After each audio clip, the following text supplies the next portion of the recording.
Silver futures. In this video, we'll be going over my trade idea of the week and the day-by-day probability model. So let's start off with the technical analysis on the 1 hour chart.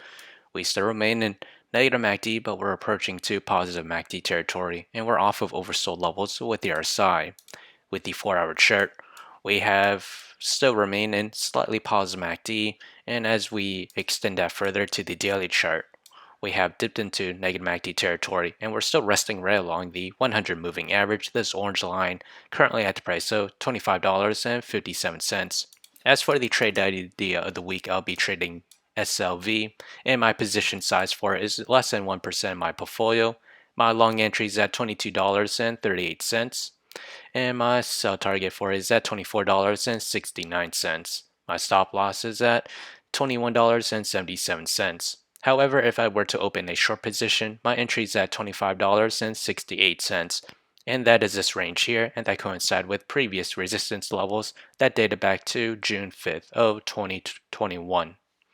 My sell target is at $23.04, and my stop loss is at $26.38. So whichever entry price were to hit first, that will be my position of the week. So how did I develop these trade ideas?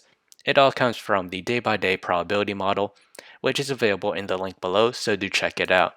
As we progress to the 5th day or week of trading, silver futures has a 40% chance to climb between 0 to 7%, and to the downside a 60% chance to fall between 0 to negative 7%. So if you enjoyed this content, feel free to like, comment, subscribe, and thank you for watching.